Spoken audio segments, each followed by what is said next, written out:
Welcome to the Find Your Flow podcast. Welcome, Deb Foster, into the studio with me today for Find Your Flow.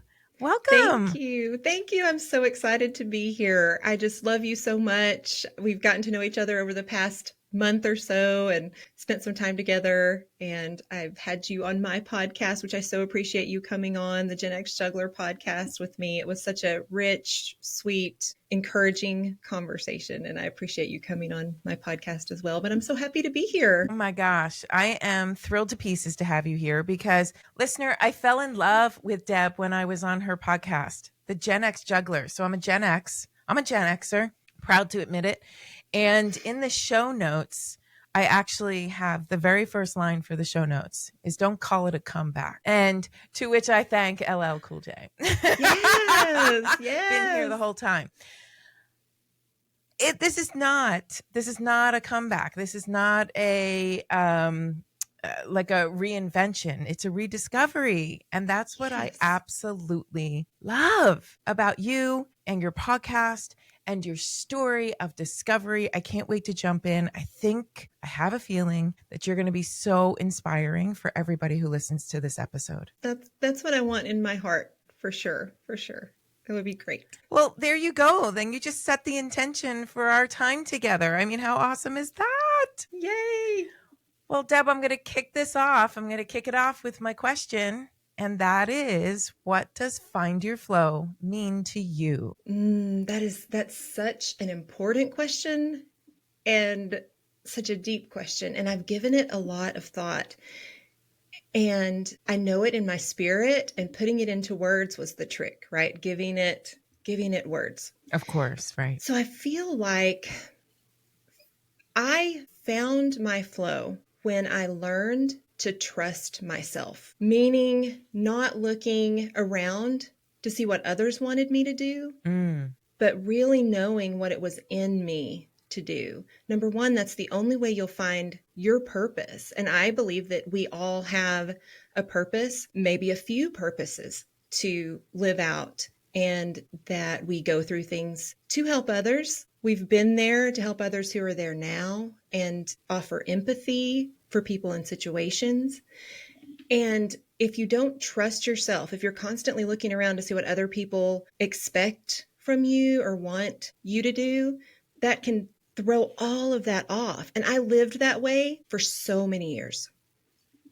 I don't know when I decided that my job was to do what other people wanted me to do, to not upset anybody, to perform at my best at all times. I say I'm a recovering perfectionist. And so if anything goes terribly wrong during this podcast, if I do something that's just so out of pocket for some reason, that is a humbling that I need and I enjoy that now. Oddly enough, I enjoy that now. I'm like, I did that because it's me. It's the real me. It's authentic. And when you've spent so many years looking around, and it puts you in strange situations that don't align with yourself at all, when you're just wanting to make sure you know the rules and you follow the rules and you do what everyone else wants you to do. And it causes anxiety because it's impossible to do what others want you to do, truly. So I went through, in my early 20s, I need to speak of this very delicately. In my early 20s, I was in a marriage that did not work for me, for any part of me. And I thought that leaving that marriage, which I still feel was the right thing to do, but I thought it would fix everything because my whole existence was about circumstances and how circumstances made me feel.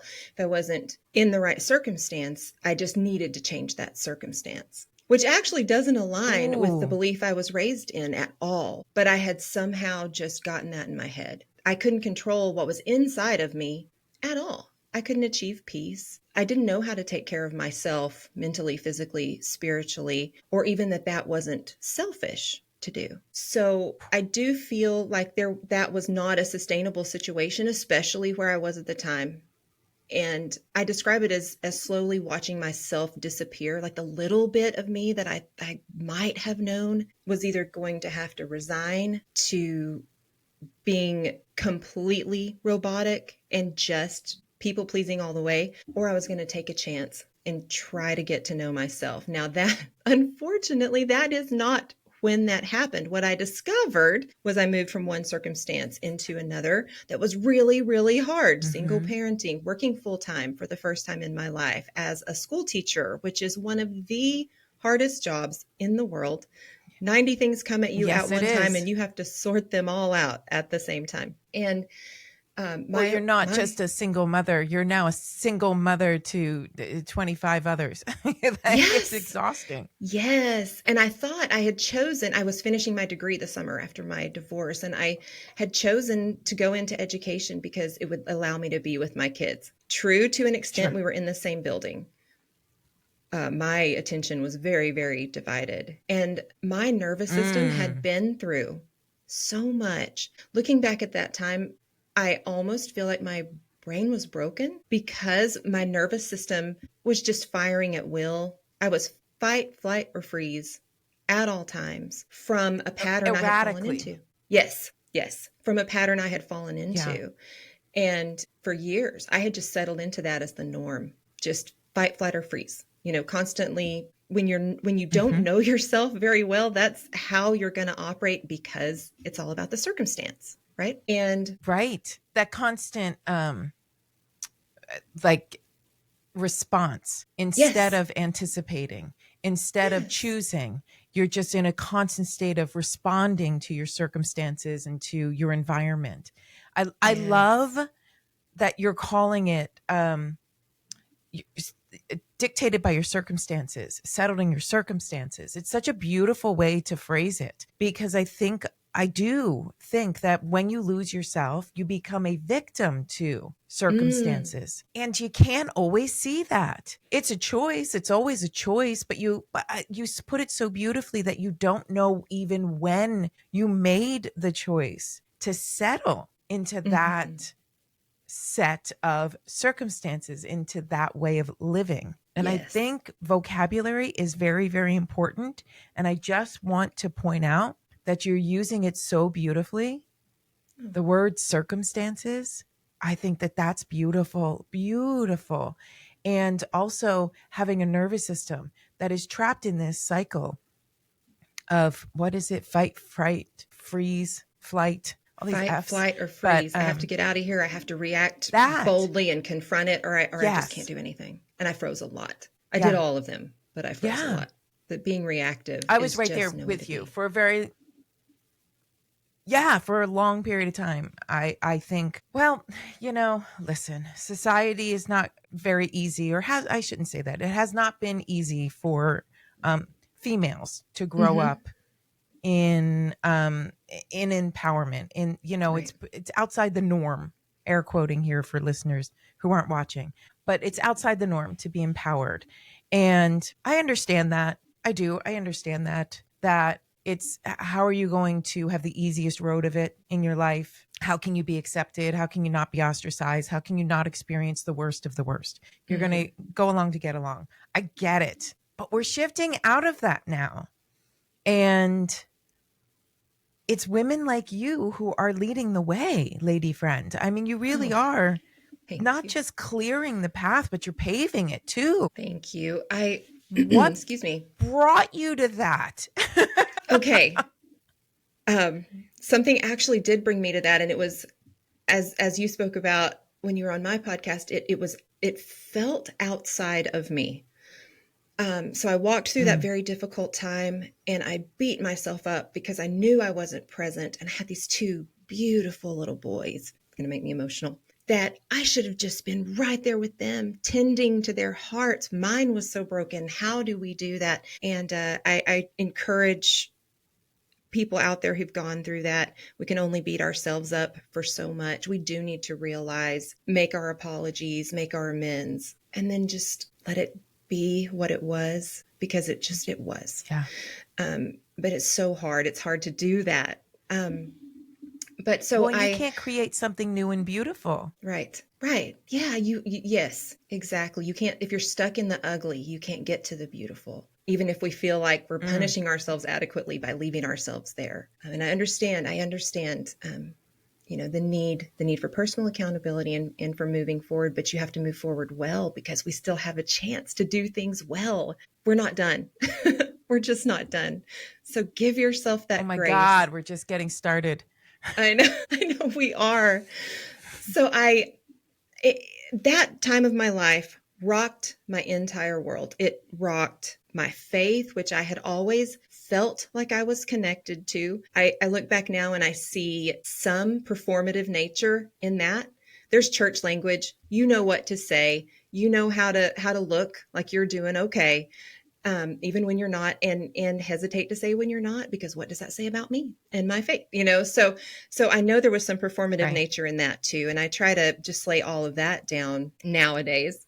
But I felt like, because divorce was so frowned upon in the Christian faith, it felt like, whatever you're going through feels like the thing that's the worst thing ever. And that, and so I just felt I would try to go to church, what I was used to doing, to find comfort and peace. And I just felt, I felt like everything the pastor said was relating to what a terrible person I was. And that was my ears. That was the filter that was over my ears. Oh, so all of a sudden judgment. Yes, it was my self-judgment. So I didn't have the thing I'd always leaned on. I can't go to God because he doesn't like me anymore. And then I would go to that real selfish side of, if he liked me, he would not have let me get in the circumstance that brought me here in the first place. Like all of that.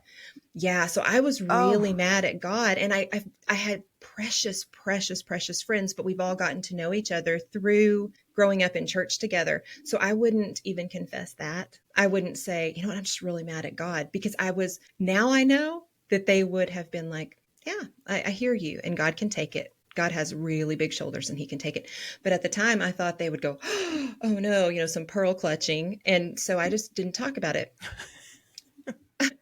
I would just be like, yeah, yes. And I would just pretend like I just agreed with everything that was going on. Pearl clutching. Yeah.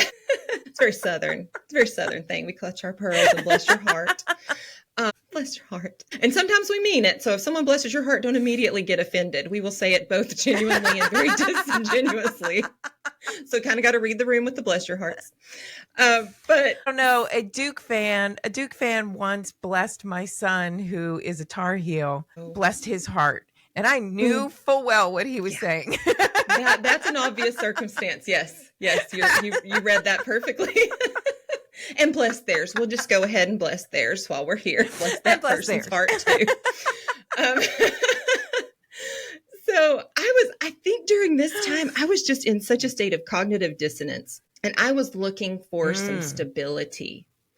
And even though looking back, I'm like, whoa, how in the world did you pull this off? I wound up marrying my husband. We started dating about a year and a half after my divorce, and we dated for 5 months and got married. Now, here's what you need to know about both of us at that time. What you need to know about both of us at that time is that he was a year and a half. Was a year and a half after serving 2 tours in Iraq. I was a year and a half after serving my own version of an internal war for years and years and years. Absolutely. So, and I remember I'm lucky to have incredibly wise friends. And one of my very wise friends, as I was telling her, we understand each other so well, he gets the trauma response. He recognized it. He's like, I think you might have some PTSD, because he saw some things that he was also learning about. And first I was like, I don't have that. And I was like, oh, no, I do. I definitely do. My freezing. But I was telling my friend, it's so great. We understand each other so well. He's been through all of this and I've been through all of this. And she goes, shared pain may not be the best way to connect. Mm-hmm. I've since learned from the precious Bird Mendes. That's a good friend. Yes. Did I listen? No, I argued. Right? Like, they say the understand. Tough things. That's a good friend. It is a good friend. And she's still in my corner. We've known each other since I was in 2nd grade and she was in 1st grade. And we have the same name. And I'm just so blessed that I have a Debbie in my life. because she's awesome. But I didn't want to hear it because this felt good. This being in this relationship with a really nice person who didn't think I was weird for sharing pain and struggle felt really good. And we wound up getting married and did not know each other very well because we had only dated for 5.5 months. And it's very weird to be on your honeymoon and find out your husband doesn't like barbecue or pizza and that you didn't know that before. I remember going, oh, maybe this was a first date conversation. Maybe we should have spent more time. But it's worked out okay. But and what's wrong with you? What is wrong with you? I know. He's come around. He's come around. But yeah, back then he's like, and I thought of how many times we had eaten that stuff because I had wanted it, and he's been like, okay. Yeah, just so funny. Because he's a soldier and he will soldier on. He will soldier on. But what's so nice? What's so nice is that it sounds, at least to me as an outsider from knowing very, very little, it sounds to me like, yes, both of you were in a place of trauma and healing trauma, but that's just it. You were both willing to see it and heal it. So you were willing to see it in each other and draw it out into a place of comfort instead of triggering. It's totally different, right? When you poke at a wound versus be a salve and try and help heal a wound. And sometimes it takes two people coming together. That's that soul connection coming together to help you transition into a safe place, to be able to come out of that post-traumatic stress, to come out of the freeze, to come out of the fright, where you feel a little bit accepted and seen for who you actually are. I think there's a ton of value in that. Yes, we would never Even say if to he each doesn't other, like barbecue.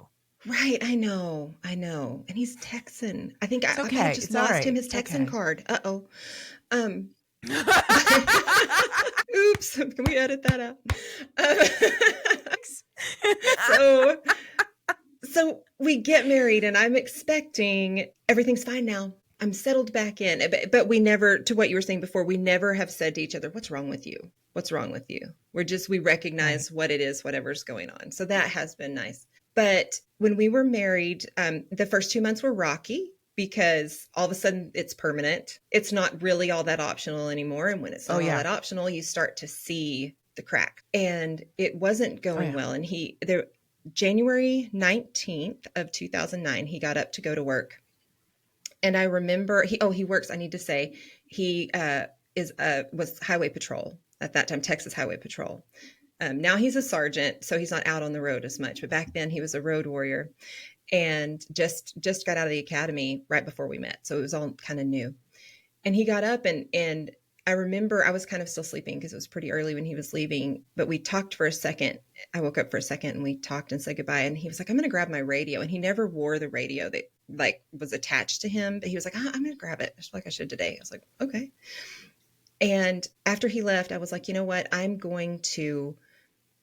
Today is a restart for us. There's been a lot of tension and it hasn't felt right.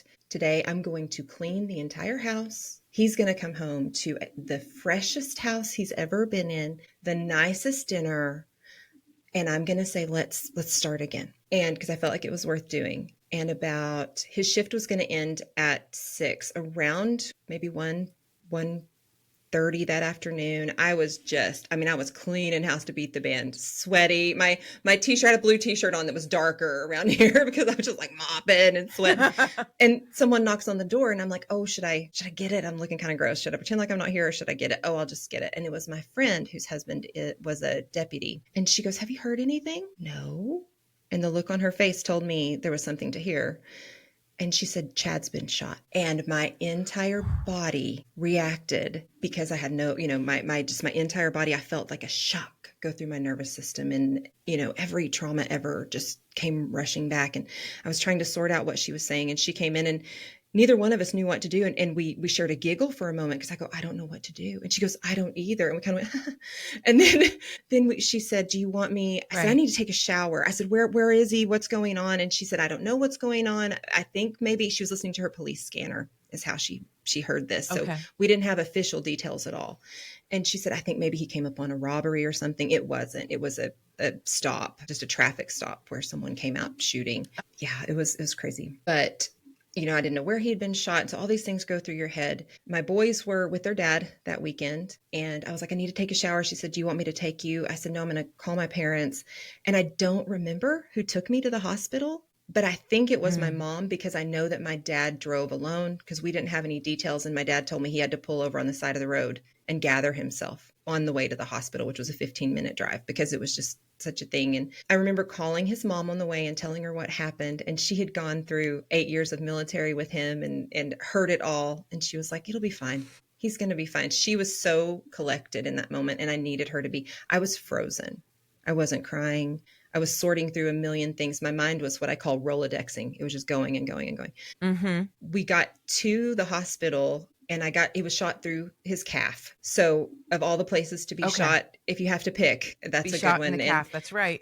And he gray taped it up and handled the scene and then went to the hospital. So it wasn't nearly as awful as it could have been, or as we were imagining when we had no details. I am glad my friend came over, because if the official car had pulled up, you never want officers to walk to your door without your husband and knock on the door, because that's always an indication. And I don't know what, I probably would have passed out if I saw that. But the way she kind of eased me into it helped. I walk in and I see him there. There's 5 or 6 probably officials in the room. And I just burst into tears because I see him there and he's fine. And I just had this just release. I wanted to gather him up and take him home with me, but he had to go back to the scene to do some stuff with the investigators anytime there's a shooting. And so he went back to the scene and I went home. Paperwork. Yes, the paperwork.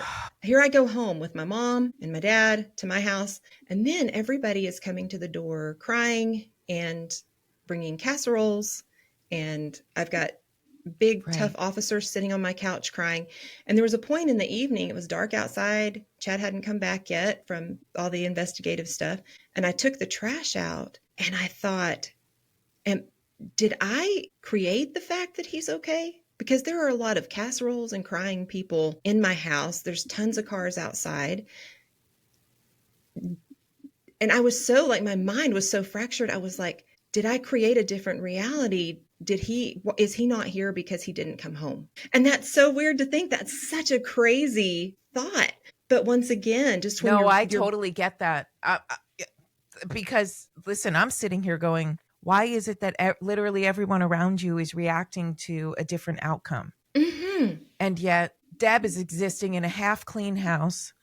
Yeah. And now in charge of caring for all of these people who are in various stages of hysteria. That's very confusing to me. Very, very confusing. Yes. I don't remember anyone that night saying, it's okay. It's okay. He's okay. And maybe because I wasn't falling apart, because I was frozen. I was robotic. I wasn't displaying any help me. I'm falling apart. I feel, I'm worried or I'm nervous. None of that was coming out of me. I was stoic. And so my freeze had happened. And anyway, that was a very crazy time. And that was the last time that I really just had my nervous system go crazy on me. And it brought out in me all of my reaction to the past 12, 13 years of life. And shortly after that, I remember standing in the backyard and I had decided I really didn't believe that there was a God, but I would still talk to him. So that doesn't make any sense either. But I couldn't have there be a God, because there couldn't be someone who I had decided had let me down so bad and didn't have to, was all powerful and let me down. Right. That was my outlook at the time. Not my outlook today, but my outlook at the time. And I stood in my backyard and I just looked up to the sky and I said, God, why was there nothing for me? When I was going through the hardest time, why was there nothing for me? My friends didn't know how to react. They weren't familiar with the things I had gone through. My church didn't know how to react. To be fair, they probably needed to see through a pretty good cloak that I had placed over myself. But why was there nothing for me? Why was there nothing to really catch me? There were people who tried to help, but it was almost like, I liken it to being in a horrific car accident, just rolling down a hill forever. And then the car stops. And instead of EMS, it's people there going, you're fine. Get up. Take care of everything. Your kids need you. And you're bleeding from your head, but there's no ambulance. There's just, okay, glad that's over. Let's go. You're not in that anymore. Why are you worried about it? And so that is a gross oversimplification, but that's how I took that in at the time. Time to go, go, go. go, go, go and get stuff done. And I was just at my breaking point, because even the thing that was supposed to create this safety in my life, this new marriage, had brought another tragedy into it, another thing, a big thing to deal with, and for my boys to deal with. And I just said, God, why was there nothing there for me? Why was there nobody? And I heard like a voice of a person standing next to me. You're going to give that to people. You're going to give what you didn't have. And I was not at a place where I had anything to offer at that point. Confused on every level, confused about my faith, confused about my life, confused about who I was and what I stood for.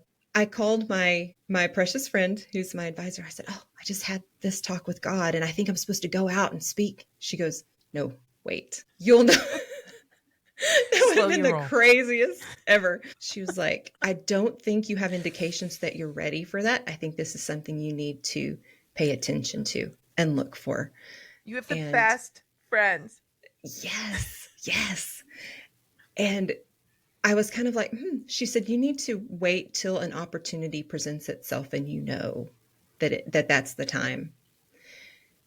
I'm trying to think how many years ago that was. I guess it was about 16 years ago. Fast forward, I still wasn't treating my body well. I gained 100 pounds. After that time, I reacted with eating. I wanted to eat food. Food felt good. Does not surprise me. That's right. Yeah. I hadn't done a lot of healing. And I went through a time of just my entire body said, okay, we're done here. We're just done here. I had never really had health issues. I'm like, I'm fat, but my cholesterol is good. I didn't really worry about it. I wasn't trying to impress anyone. And I didn't have the energy to really think about doing work on myself. Right. I was just like floating because I just needed to float.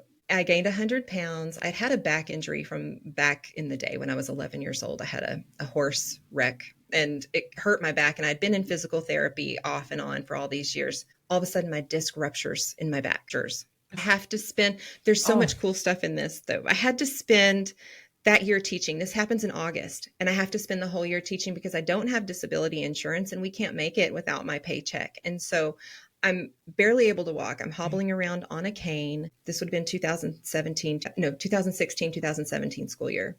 I'm hobbling around on a cane, just in constant pain. My disc had come out of its place and was like L-shaped in my back. It had come out so far. It was creating an L shape. So it was on every nerve. And I was in so much pain all the time. And I was the one-act play director, the English teacher, and the one-act play director in the high school where I worked. And we had made it to regionals with the one-act play, which was so awesome. And I was hobbling around, trying to get through that and celebrate that, and in so much pain. But I was so proud of my kids. They helped me so much. But after that school year ended, May 31st, I got surgery on my back. And I was like, now everything's going to be better. I will feel better. That surgery did absolutely fix my back. I had none of the back surgery horror stories that you hear about. I'm doing great to this day. But it kicked off a response to something. Touching wood. Yes. It kicked off a response to something I didn't know I had. And I had postural orthostatic tachycardia syndrome. What is that? That is your autonomic nervous system kind of misfires and doesn't tell your veins to tighten up when you stand up. So your body, your blood just kind of drains, like your feet will turn bright red when you stand up, or like purple. Yes. And so your heart rate says, oh, we have to get this blood going back to the heart because it's important that it circulates. So your heart rate can go up into it can go really high. My highest heart rate was in the 160s, but you're just in that all the time. Holy cow. Yeah. I was always, when I was standing and sometimes sitting, I was always in at least the 120s. So that can lead to blacking out. Wow. I was just going to say that. Did you pass out all the time? And I did. I was lucky that dizzy, I didn't. All of the things. All the time dizzy. All the time felt like I had just run a marathon, just like walking around, just breathing and trying to catch my breath. But I tried to do the school year. And my superintendent finally, because we were a small school, so the superintendent was in our same building, and he finally came to me. He said, I'm afraid you're going to pass out in front of the kids. I need you to take we can't have that. Yeah. That wouldn't be good. I need you to get a hold of yourself. This would not be good. Exactly. get it together? Do you think you could get it together? Exactly. Here, I think I'm people pleasing, making my way through and not trying to, ruffle any feathers at the school. And he's like, you need to take a time off. So they actually need you to get out. Yeah, go home. So I did. I took some time off. And so all of these cool God things start happening. First of all, I was in physical therapy at the time for my back, the post-surgical physical therapy. And I go in one day and I'm like, I feel awful. And my physical therapist said, let's take your blood pressure. And she took my blood pressure and it wasn't right. And she goes, how have you been feeling? And I said, when I stand up, I get really, really dizzy. My heart rate's really high. She goes, my friend was just diagnosed with this thing called POTS, which is postural orthostatic tachycardia syndrome. Yes. She goes, let me do this little simple. She goes, let me do this little simple test. There are people who go years getting told they have anxiety, getting told, there's nothing wrong with you. Yeah. You're fine because all your vitals are fine. The first thing they do when you go to the ER is lay you down and take your vitals. Your vitals are always going to be fine, especially if they think it's a heart thing. They're like, let's lay her down. Let's hook her up. Let's see what's going on. When you lay down, things go back to normal. So they can't find it. They're not doing a tilt table test. And that's where you go first when you think you're having a heart attack or you're, going to pass out all the time. Yes. Anyway, she did this test. She goes, I think you need to go to a doctor and say, I think I have POTS. So I was able to go, and the first doctor did say, oh, it sounds like anxiety. And I was like, the only thing I'm anxious about right now is the fact that I want to pass out. Don't you love it? Don't you love it? Yeah. They pat you on the head and they go, you're just anxious. Yeah. Yes. So it's the modern hysteria. Oh, you're just hysterical. Lay down on the chaise. Yes. I used to love to read the yellow wallpaper with my kids. And I think it was usually sophomore year or junior year that we did that because it's all about, you just need air. You just they created hysteria by making women rest and get air all the time and have no purpose whatsoever. So I did, I found a doctor that understood POTS very well and was able to help me. And I traveled at the time I lived in Amarillo, Texas, which is about 6 or 7 hours from Dallas. And I would make that trek to get the help I needed. I finally hit a point where I still had a symptom that they just couldn't figure out. I was like, I have to figure this out. So I went to the Mayo Clinic on my own dime in Rochester, Minnesota. I'm going to pay for it. I'm going to go. And by some miracle, I wound up seeing the doctor who discovered and named POTS, Dr. Philip Lowe. Yeah. And I didn't know that at the time. I found that out in a podcast later that the doctor I had seen was the doctor who actually named POTS back in the 90s. But I wanted him to say, well, how about that? Okay. Right. And yet, you've never been given anything divine. You were never held. You were never guided. Right. Right. Yes. Yeah. What we see and what is very different. Yes, I know. Oh, very. And yes. It was amazing. So I wanted him to say, oh, you don't really have POTS. You have this other thing that looks like POTS and you're not going to have this forever. And he said, oh yeah, you definitely have POTS. You're also having migraines with those POTS that are manifesting as auras, not headaches. And that's what you're doing. And he switched my medication, got me to a headache neurologist, and that symptom was gone.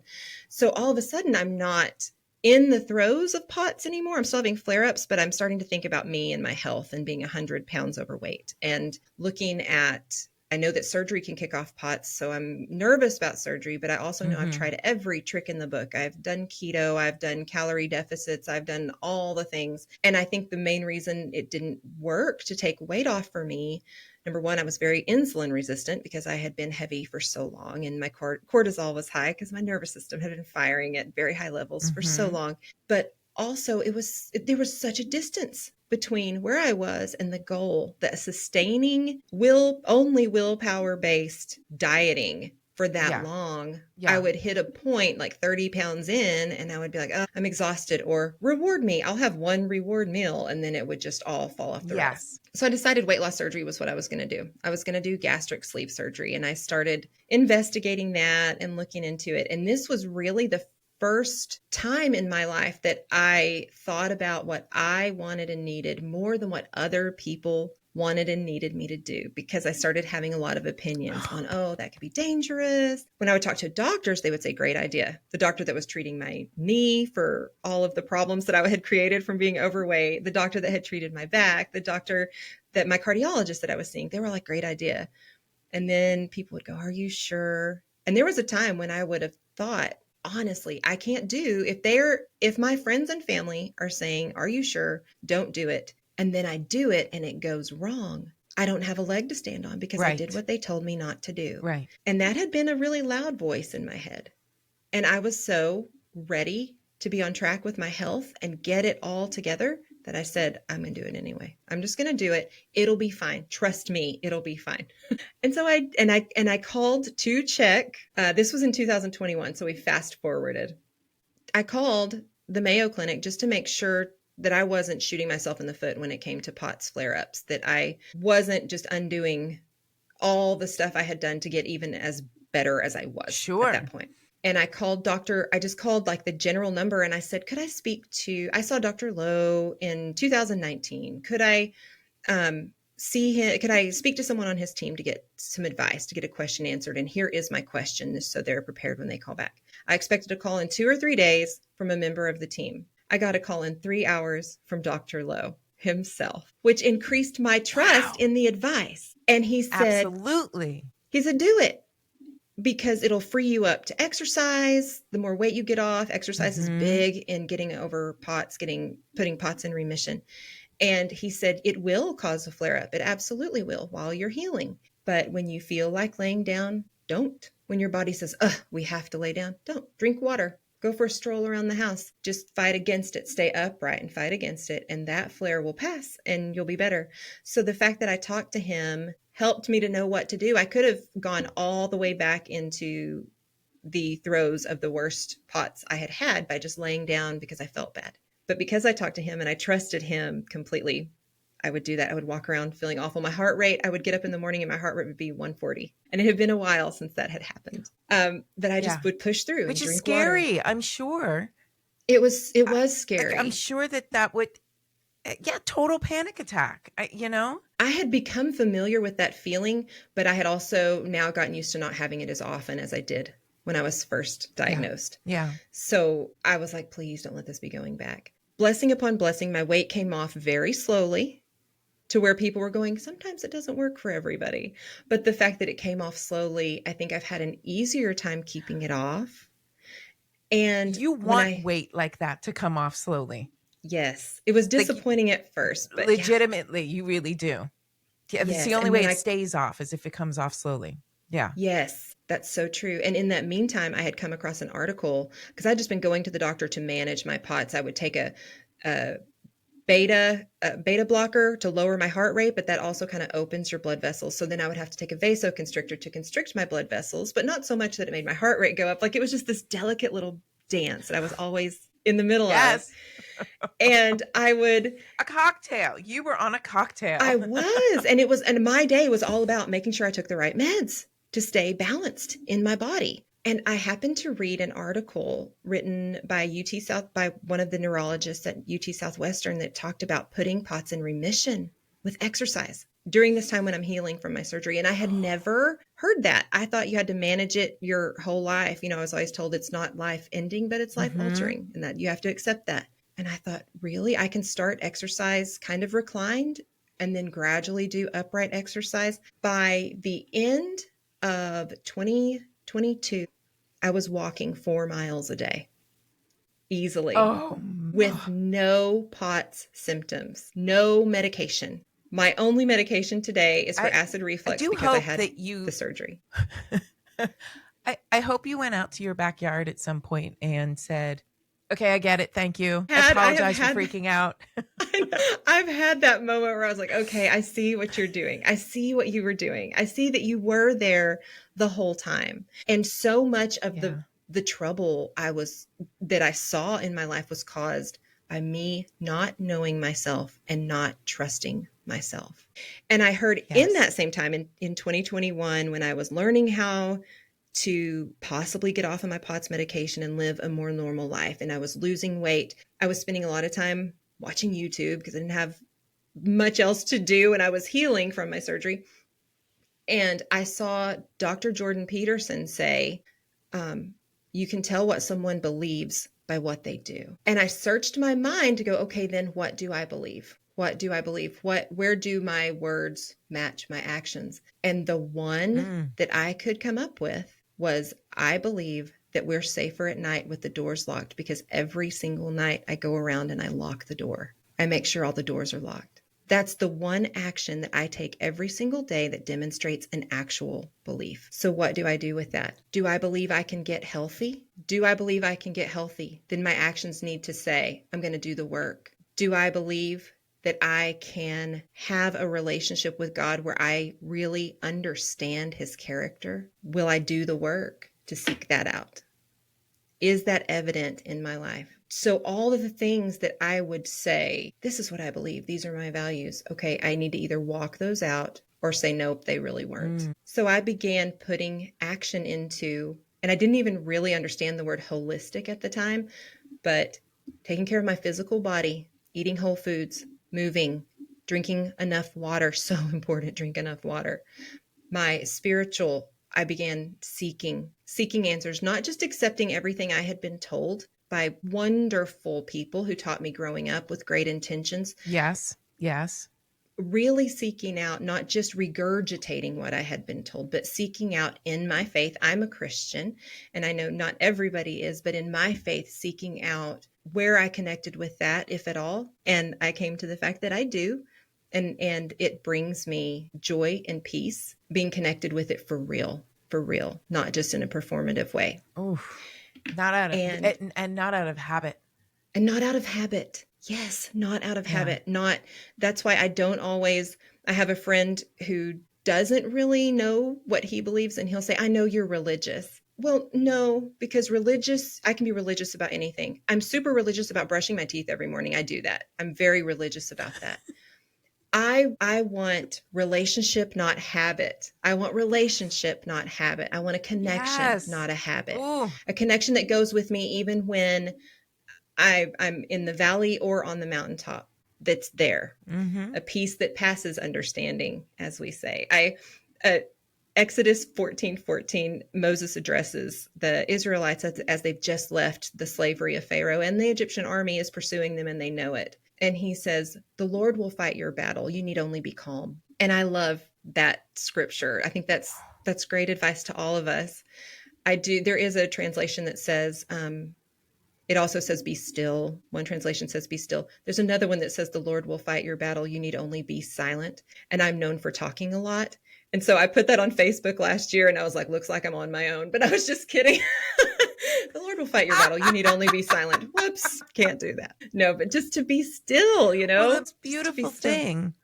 Like the translation of that, the stillness, the quiet, the silence is taking a pause and allowing for, not relinquishing your importance, not relinquishing your responsibility, not relinquishing into a state of victimhood, but actually saying, oh, wait a second, I think I'm so divine. I think I'm so worthy that I can surrender, that I can sit in stillness and quiet and just listen and receive, because so much is happening around us that very, very, very infrequently do we have the opportunity to just sit. It strikes me that your journey is filled with these little dotted points in your timeline of stillness, of surrender, of quiet. These are the times, if you look back with 2020 vision, if you look back, you go, oh, you know what? I probably, when I first got engaged with my first marriage, probably had an inkling of maybe this isn't right, but I ignored it and I carried on. Probably at the wedding, same thing. Yes. And then when we got divorced, I had probably had this moment of, I think this is a big deal. I think maybe I should pause. I think maybe I should figure out who I am.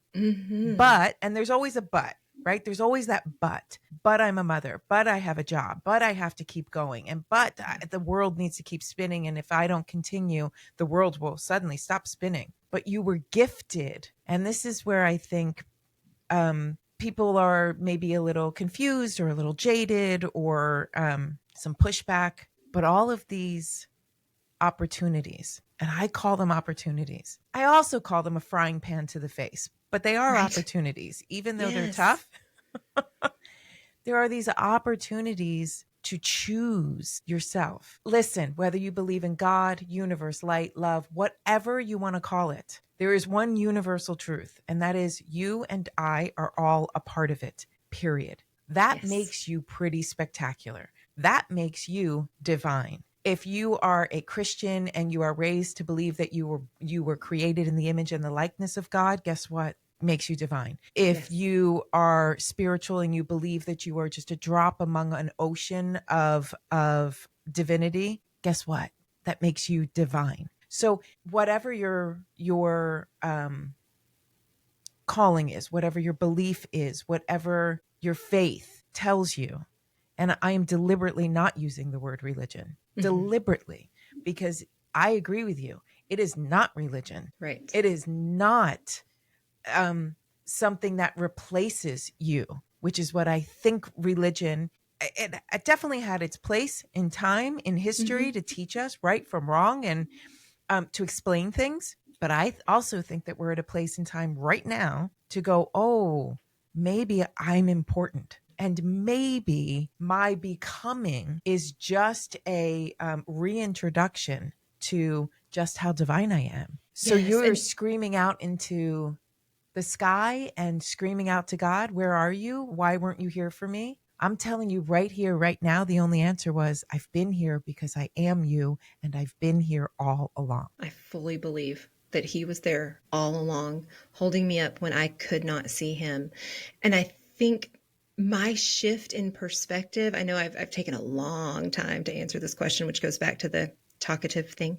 The reason I started my podcast is because of getting to know myself in the hardest way possible and coming to a point here in midlife where I realized it wasn't what we thought it was going to be. It's busier, not slower, not the kids are out of the house. Now it's me time. We've been on the planet longer. We have more to do. We have more people to take care of. We're up against more things that we've never, I thought the older people were the wiser people. They're just the people who maybe know how to seek answers a little better, but there's still a million things we don't know, especially as the world has changed. And when I was kind of in the thick of midlife, I thought, I bet I'm not alone. I bet I'm not alone. I bet I'm not alone as someone who is getting to know themselves differently at this stage of life, or knows myself so well because of what I've been there for and walked through. I bet I'm not the only one who has all of these concerns and wonders how in the world they're going to take care of everybody in the best way. And find time for yourself, because self-care is important. You cannot pour from an empty cup. And I thought I'd always kind of thought podcasting was interesting to me because I enjoy talking. I had done radio ads back in the early 2000s and done a little bit of radio TV news work in college. And I always enjoyed it, but my life was never free, and it was okay because I wanted to be there and raise my kids. That was important to me. So it was okay that I didn't pursue some high-powered TV career. And who knows if I would have made it or not. I feel like I was where I was supposed to be raising my kids. So I don't worry about that. But how cool that now there's a platform that didn't exist back when I was in college in 1994, 95, 96, that my first time in college.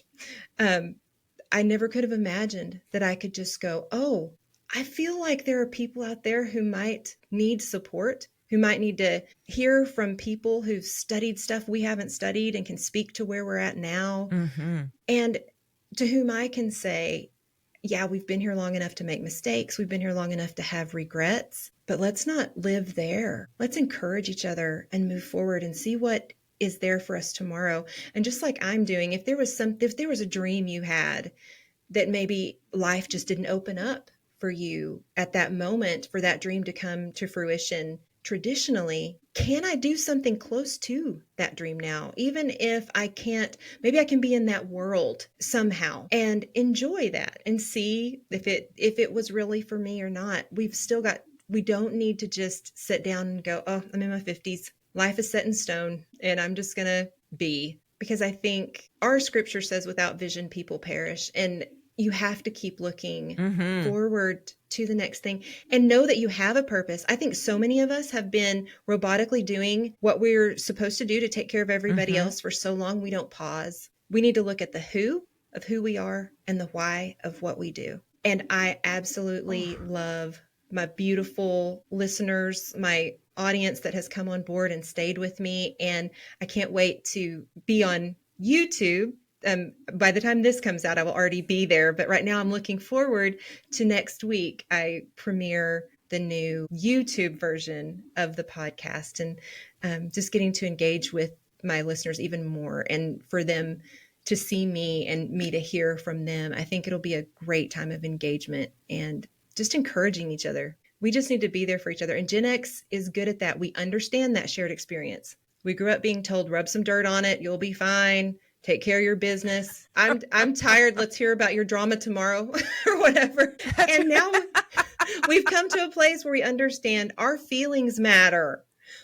Our lives matter. And it doesn't mean that other people don't matter, right? It just means that %. Yeah, when we understand ourselves and where we're coming from for real, we can meet people where they're at and where they're coming from, and have empathy and sympathy and joy to pass along and love to pass along. But it's about trusting yourself, being aligned to your core values, who you really are, and understanding what you have to offer, and that you have many, many, many more years to offer it. And that's why I started my podcast. Oh my heavens. Listen, listeners. The podcast is called the Gen X Juggler, and it's phenomenal. I absolutely love your episodes. I'm excited to see it come out on YouTube, because your beautiful face gets to be shared with the world. Don't you not take the compliment. She's always telling me, take the compliment. And that is important take the compliment. To do. Thank you. I appreciate it's very important. I appreciate the compliment. Yes. My beautiful. The amount of love and light and wisdom that comes through your eyes is absolutely amazing. So I'm thrilled to pieces that you're taking it from audio to visual, because there is that connection, soul to soul connection that happens through the eyes. And listen, I had the privilege of being your guest. I had the privilege of meeting you eye to eye. I know how warm and welcoming and profound it was for me. So I also know that it will be the same for every single listener that gets to see you on your channel. Thank you. Thank you so much. I was just going to say, this is when you say thank you. Yes, thank you. I will thank you for that, because I want that to be, and I'm so glad that was your experience. I just love you so much. You're precious. You bring me peace and joy. It's so beautiful. Oh, thank you. Thank you so much for being here. Thank you for coming on here and sharing your story with us, sharing your experience, your wisdom. Oh my God, your wisdom. Thank you. Thank you, thank you, thank you. And I look forward to having many, many more conversations with you. Yes. Yes, me too. Me too. Thank you. I really appreciate you having me on. All right. Before you go, Find Your Flow is now on YouTube. Subscribe to Find Your Flow with Lisa Roche and set your notifications to catch every episode as they are released. Joining this beautiful Find Your Flow community allows your energy to be included in every healing meditation. So subscribe and follow. And if you enjoyed this episode, please be sure to share it with anyone else you think would enjoy it as well.